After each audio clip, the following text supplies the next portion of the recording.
Hi mga farmers, kumusta po kayo and welcome po sa aking channel. Ayan. So ngayon mga farmers, meron akong isi-share sa inyo yung aking tanim po na Japanese bamboo.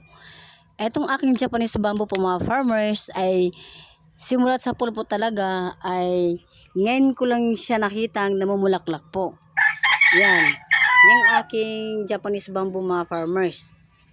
So ayon po sa mga nakakatanda mga farmers, yung Japanese bamboo daw po, pag yan ho ay namumulaklak po, yan daw po mga farmers ay meron daw po darating na swerte. So, kung ako, ang ginagawa ko po mga farmers ay iniingatan ko po siya. Lahat po ng aking tanim na Japanese bamboo po ay iniingatan ko po mga farmers dahil para sa akin kasi na ano kasi ako nito na attract ako kumbaga kasi parang yung mga dahon niya kasi kakaiba, hindi siya kagaya na ibang mga halaman po na yung tinatawag nila na yung mga common plant, parang ganun. So ako kasi para sa akin dito sa probinsya, bibihira lang po kasi ako nakakakita po ng ganitong klaseng halaman, kaya nga po tinatago ko siya, nilalagay ko po siya dun sa may loob po ng aking bahay.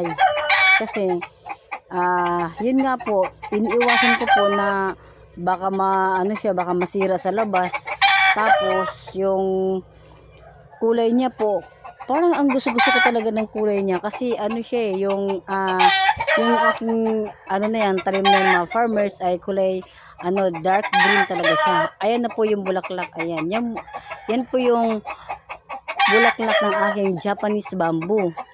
So kakaiba po siya mga farmers, kaya po nagtataka ako, sabi ko first time ko po siya nakita, first time po ako nagkaroon ng ganito po, kaya siyempre parang nakakapanibago kumbaga, kasi simula po talaga ngayon lang ako nakaranas ng ganito kaya sabi ko yun nga, wala namang masama kung tayo po ay maniniwala sa mga kasabihan.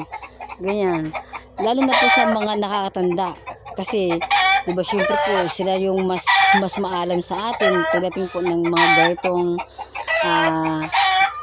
ganitong mga pamahiin. Yan. Tungkol po sa mga bulaklak. So, ako talaga mga farmers, mahilig po ako magtanim ng mga iba't ibang uri ng halaman.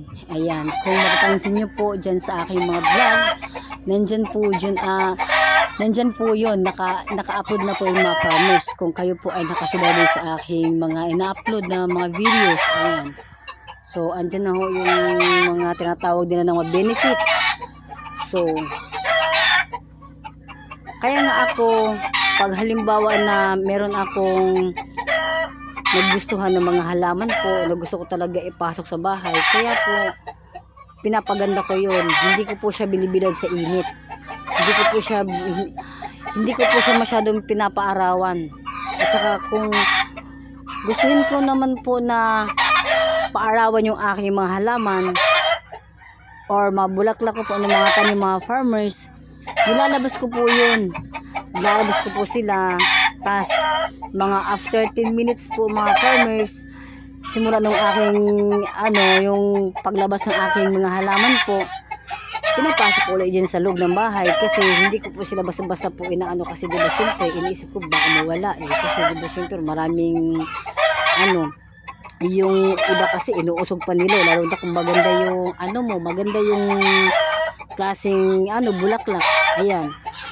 So mga farmers, kung nagustuhan nyo po ang aking topic po sa ngayon or aking video na ito mga farmers, paki-subscribe na lang po, like and share mga farmers, para po nakakatulong naman tayo sa ating mga kamami, yung kagaya sa akin po na mahilig sa halaman or mga tanim po na mga bulaklak, iba't ibang klase mga halaman, ganyan, mga health benefits po mga farmers. Meron din po ako dyan sa aking YouTube channel. Ina-upload ko po din mga farmers para naman po kahit papaano ay nakakatulong tayo sa mga wala pong idea, wala pong alam sa mga ganitong klase mga halaman, ganyan. At iingatan po natin mga farmers kasi syempre mahirap naman yun, magpapagod tayo tapos hindi naman siya maayos pagkaalaga. Sayang din yung oras, sayang din yung panahon mga farmers, yung ating kumbaga yung effort natin mga farmers sa ating mga halaman, sayang po. Kaya dapat talaga alagaan natin sila kasi syempre nakakapag bibigay din po sila ng mga positive energy. Kung kayo po ay naniniwala sa mga ganyan mga farmers, sa mga ganun po. Kaya